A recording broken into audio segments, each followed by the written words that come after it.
left. Jonathan Orr on your right. It's 4-color control against 4-color loam. And we'll be underway here in just a moment.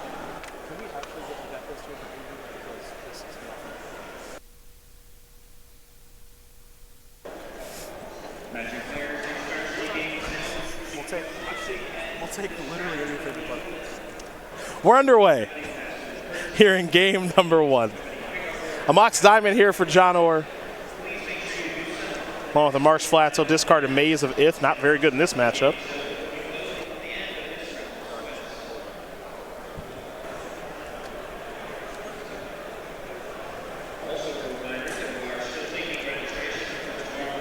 Bob is a human on Jonathan Orr's life pad, I believe referencing a play in a previous round in which Dark Confidant was played into the face of a Plague Engineer. Tough. A tough play. But you live and you learn as we head back over to Aiden Brier, who's got a Scalding Tarn. He'll sacrifice that. Tarmogoyf was the play there for Jonathan Orr. We all make mistakes. The goal, at least my goal in playing Game of Magic, is to make less mistakes than my opponent. Ideally. It's a very complicated game. Gonna screw up occasionally. Just try not to do it too often. That's all. Badlands. That's the other thing I've really noticed about this tournament, because of Astrolabe and sort of the incentive to play land-centric strategies, things built around Looping Wasteland. We've really seen a wide array of dual lands today. Oh, yeah. Everything from Underground Sea all the way down to Lowly Plateau have been on camera so far. You know the one that we haven't really seen? Give me a moment. I can tell you. There's Tropical Island. We've seen that. Bayou. That's one. It's been low on Bayou. Yeah. Well, we saw that from the Golgari Depths deck have that one. That's true. Taiga. Yeah. David Long definitely having. Taiga. Yeah. Taiga is interesting because you would assume with Renin 6 that Taiga would be a popular dual land. Not really very much. Don't see very much of them. Speaking of Renin 6, it is here. It has returned to land, and we're going to head back over to Jonathan Orr, who's got a Mox Diamond, a Grove of the Burn Willows, not a Taiga, past the turn. Now his deck does have Punishing Fire, a card that's fantastic at checking Planeswalkers, as Scalding Tarn will come back to Aiden Brier's hand and be the land for the turn. There is Punishing Fire, pay the red, return it via the Grove, and this is his way of keeping Planeswalkers under control. Yeah, Punishing Fire gets a lot of... has sort of a historical cachet around its ability to suppress small creatures. But in these control matchups, it also does a good job in long games of taxing Planeswalkers as well. Wooded Foothills the land there for Jonathan Orr. He'll pass the turn back. We're going to go back over to Aiden now. He'll draw a card. If you were watching our last match, as Jonathan Orr defeated Jonathan Rossum, Punishing Fire did a number on Rossum in game number 1, taking care of his Jaces, his Snapcaster Mages, and everything else. And with no main deck way to stop Punishing Fire once it gets going, it's only a matter of time before Rossum gave up and gave in. There is Punishing Fire. Going to hit Ren and 6.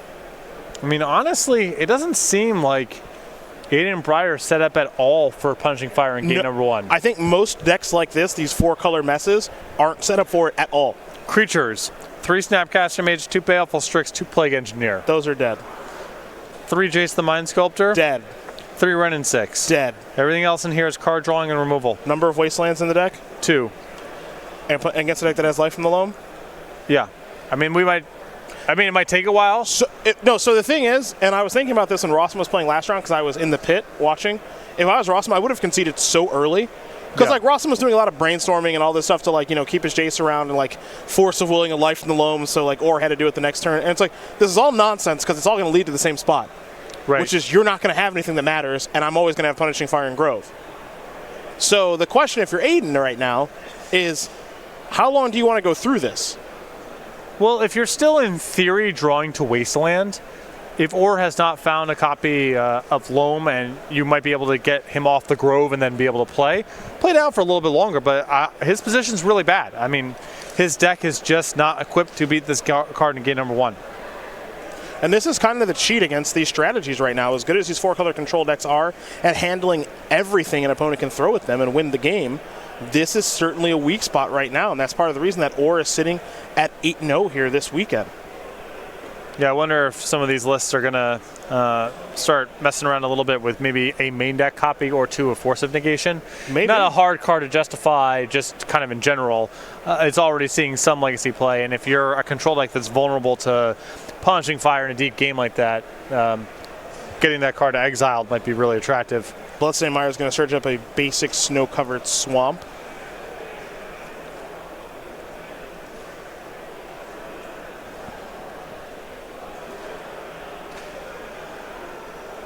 And now there is Renin 6. This will get back Bloodstained Mire. And Orr is going to sacrifice a Wooded Foothills. We'll probably see him fire off Punishing Fire again and get it back with the Grove. Taiga! Check that box. Yep. He'll actually get back the Punishing Fire with the Grove first and then fire it off. Also knowing, he can do this confidently, knowing you're not going to exile it. Yeah. You're not playing Surgical Extraction main deck. This isn't that modern format. There's no Nile Spellbomb on the battlefield. Nothing like that is going on here. There's another Wasteland there for Orr. Now the question is, does he just want to kill it now, or will he wait? Well, last time he did in the upkeep in case there's a counter spell. You know, it's possible he wants to do it now to avoid Hardcast Force of Will as a thing. He can also play around Hardcast Force of Will this way by using a Wasteland, taking him off of 5 mana, and then doing the same play he did last time. That's exactly what he did. And he'll kill the Renin 6 on the upkeep, as you mentioned. Now, another way for Orr to start constricting resources is he does have a copy of Liliana of the Veil in hand. He's going to fire off the Wasteland to take care of the Badlands. The only thing that Orr is missing right now, at least to me, partner, is Loam. Yeah, some insurance against Brier finding a Wasteland. Other than that, I mean, I'm looking at the deck list here. I just think we're all done.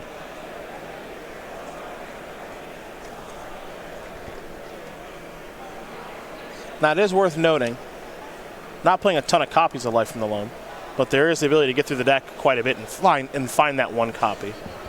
Liliana's going to go up. Also pretty cute, the ability to play Liliana, plus it, and just discard Punishing Fire and get it back. So that's basically free of charge. Now, Brier does have ways to take care of Planeswalkers, of course. He does have Abrupt Decay in his deck and ways to knock the loyalty down. So it's not the end-all, be-all. And here is Abrupt Decay.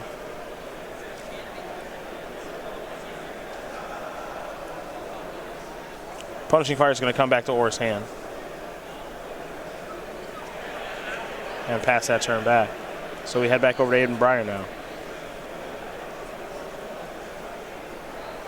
A lot of cards in his hand, but it's all a lot of reactive stuff.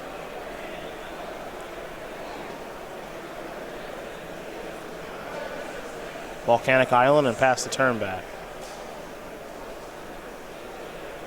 We'll head back over to Aiden.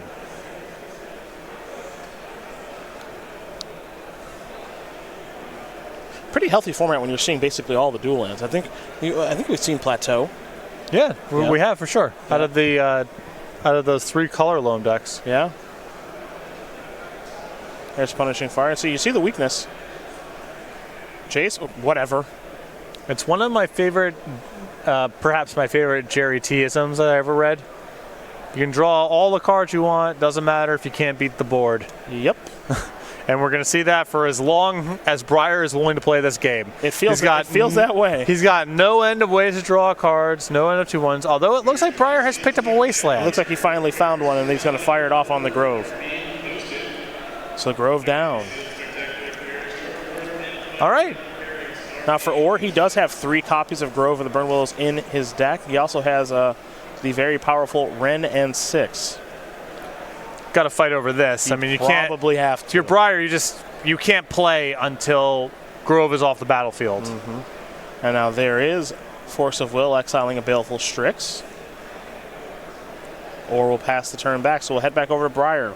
And now that Brier has found a Wasteland, not only is he out from under Punishing Fire for the time being, he's drawing very heavy to his own Renin 6. Because Orr's mana base is very heavy on non-basics itself.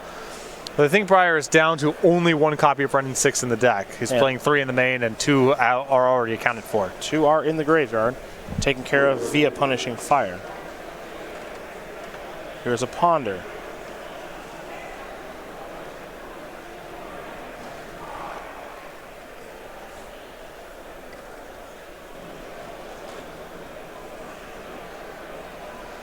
Looks like a bunch of reactive stuff again. He's going to keep it, though. Snapcaster Mage is in there.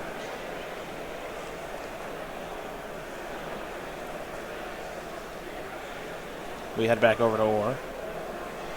He'll just draw and I think pass the turn back. So here's Snapcaster Mage. Now Brainstorm. I don't know about that. I would have preferred Abrupt Decay on the Mox. Oh, start to cut the mana? Try to get maybe your Wasteland going. But you know, if Brier's drawing heavy to a lot of different cards. Also, you're you. I know. I have some biases. There's that as well. Mox Diamond's very powerful. It's a 2-for-1 because I had to discard the land. Had to discard the land. Oh, I get it. It's worth a lot of money. Also true. It's very satisfying to destroy your opponent's cards that cost them a lot of money. That's true. With a card that's cheaper. Right. As well. Like Abrupt Decay.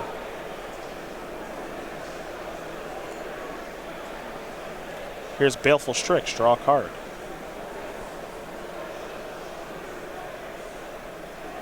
Next up, Plague Engineer. We'll see what that's naming. Bob is a human. Noted.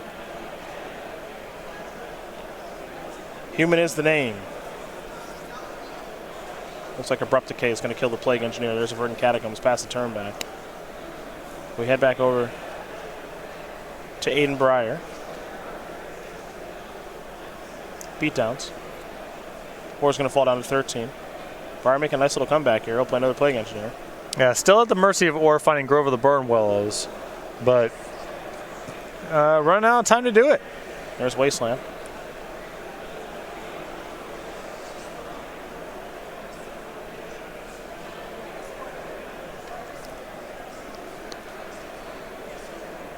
You did mention though he's at the mercy of that. Grove, Loam, Ren, and 6. Some of those things he can interact with the counter magic, others he can't.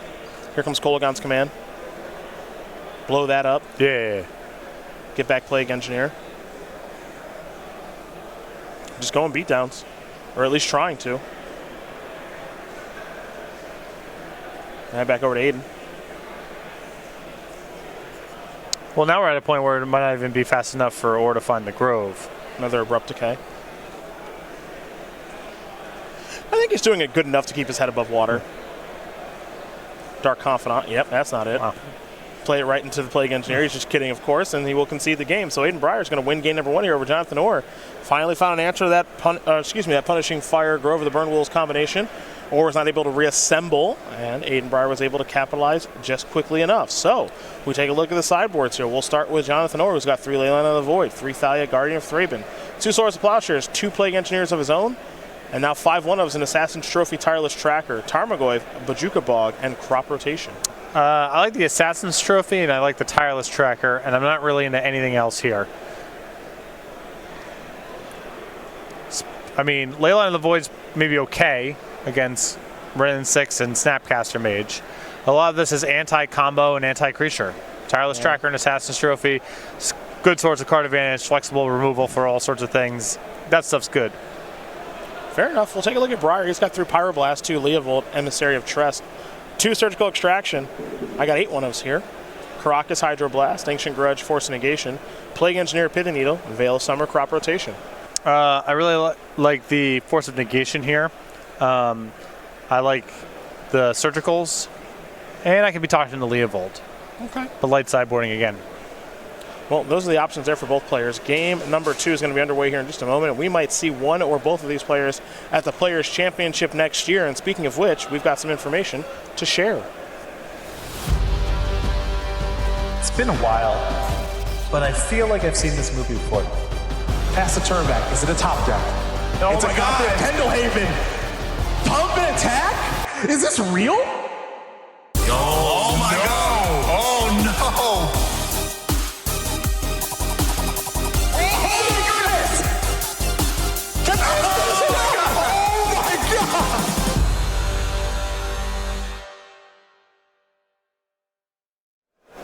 December 13th through the 15th at the Star City Game Center in Roanoke, Virginia.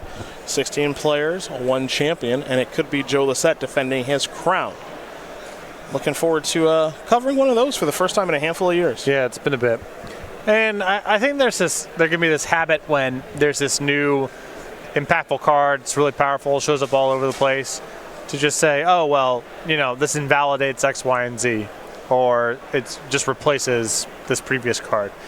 And you saw a good instance of that there from Orr's side of, while Renin 6 might be more powerful than Life from Loam and might be more ubiquitous over time, you can see the difference there and why Loam still might have a place. Because Renin 6 is a card that you can counter or kill and just move on with life. Yeah. As long as Loam is there, there is an inevitability of reassembling whatever lands you're trying to put together. If Orr had a Loam that game, there's no way that Brier can manage Grove the Burnwells plus Punishing Fire over a long game. But because Orr's source of recursion was a Renin 6, Brier was able to Force of Will it and then win with some Grey Ogres. Not a possibility the other way around. So even though Renin 6, very powerful, it's going to be all over the place. Not strictly better than Loam, not just a replacement for Loam. They're just different cards with different strengths and weaknesses. Totally agree with you. Keep in mind, we will be back tomorrow morning. We got to type up all those day 2 deck lists.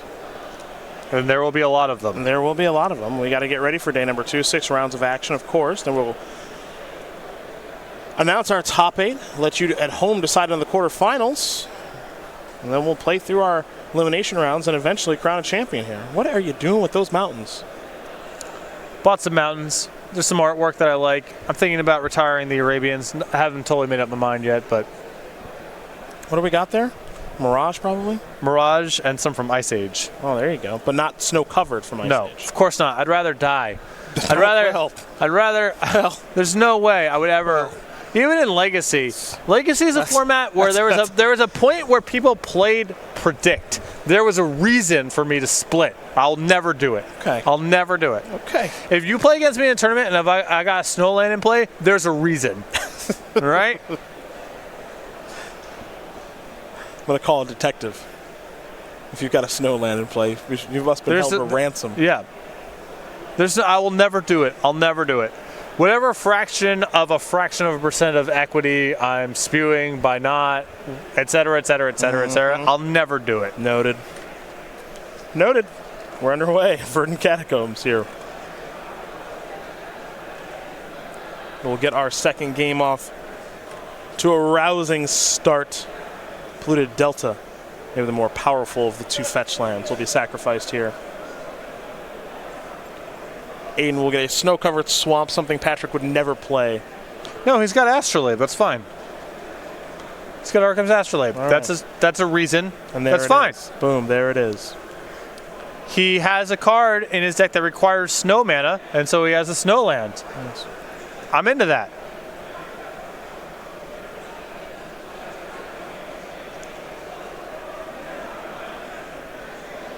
This is a Mox Diamond. Discarding Wasteland. Sacrifice the fetch land after playing a scrub land.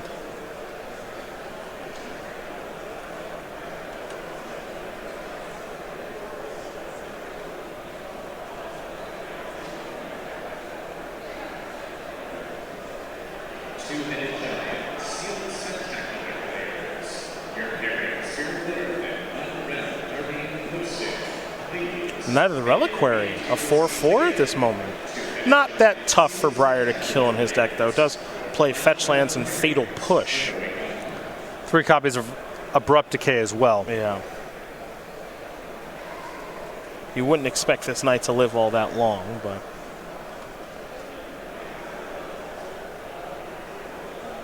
And you can already see it being placed, pardon me, in the graveyard. There's the push. Back to Orr.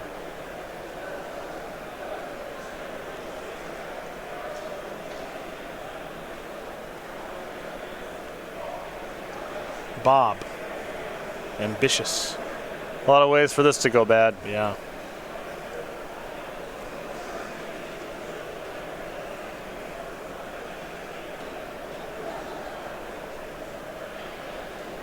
And Brier's going to sacrifice a Scalding Tarn. I hope for Jonathan Orr it's not a Renin 6. Well, Renin 6 is oh, no, never mind. Astrolabe. Yep, Yeah. he could cast it. Yeah, nice try, pal. There's your green source. Astrolabe and a Snowland is your red source.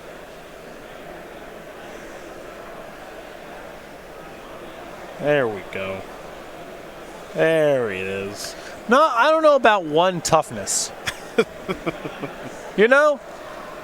It doesn't seem like a great time for 1 toughness. No. Renin 6 all over the place.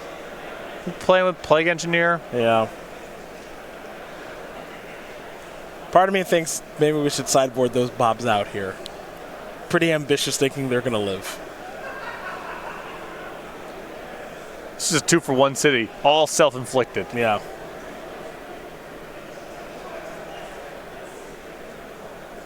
Orr's got, I think, 2 cards left in hand to Aiden Brier's 1,000. Whole hand of cards. Yep. Bang. Bong. Let's get a Kolaghan's Command in here. No, that's even worse. There's a Badlands. Tireless Tracker. You know what? That's dead. 2 toughness at least. That's true. Let's get a Kolaghan's Command for that last card in hand, plus the tracker. Or blow up the Mox. Happy either way. I like that attack. Leovold comes in. Bonk. Love it.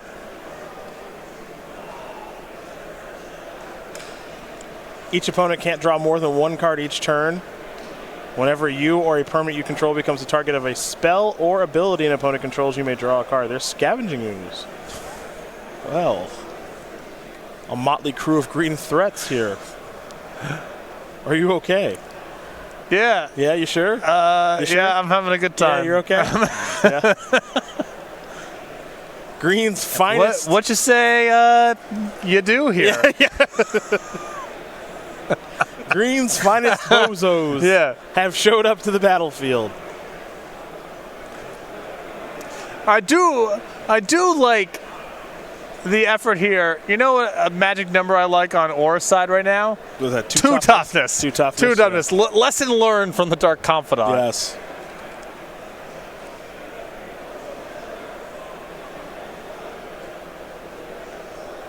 Brier's going to get in here with Leovold once again. The follow-up is Abrupt Decay. That'll take care of the tracker. And the ooze is left over. Beatdowns. That'll work. Follow-up. Well, All right. I like trying again. Or looked up suitably ashamed. Yeah. Might be good here though. Brier didn't do very much last turn. No, he it might didn't. stick. Thing his hands, another copy of Leovold, maybe some lands. Not very good. Some stinky stuff in the grip there. Pass the turn. There's a Surgical Extraction there too. All right, we're alive. Chalice is, well, it's a card you can draw. Costs 0. Yeah. Free. Combo. Yeah, the beatdowns aren't great right now. Leovold is a 3/3 after all.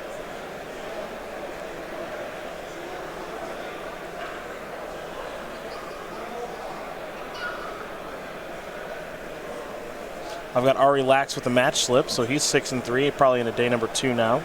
Scavenging Goose is going to attack. Oh, this is going to go real bad, I think. Maybe not. No, I think that I think Brier is one to trade off with another copy of Leovold in hand. All right.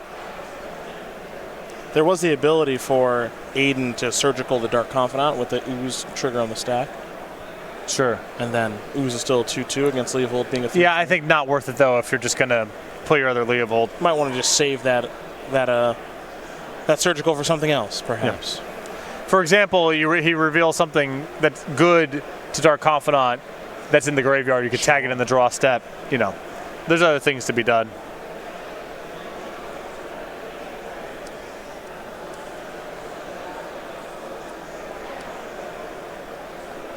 There's a Snapcaster Mage on a Fatal Push. Goodbye, Dark Confidant. Volcanic Island, pass the turn back over to Orr, who does have a Punishing Fire in hand. That is a Chalice on 1. He'll pass the turn back. Aiden is going to Ancient Grudge that. We'll head back over to Brier, who's going to play a Leovolden attack here for 2. Back to Orr. How about a Chalice again?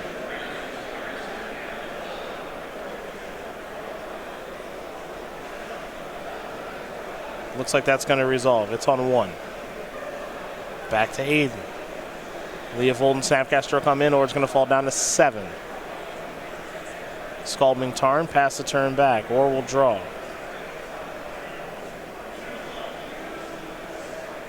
That is There it is. Dark Confidant again. There's our favorite lad. And drawn for the turn, Renin 6. Well, if that doesn't recap this game and match, I don't really know what does. Kill that. Beatdowns, you're at 2. Draw. And done. Aiden Brier's going to win this game and match over Jonathan Orr, 2-0. 4-color control going to take care of 4-color alone, and for Aiden Brier, it's a 9-0 start. He's on top of the standings here in Syracuse. 2 mana, 1 toughness. Not feeling it. I'm off it for now. You got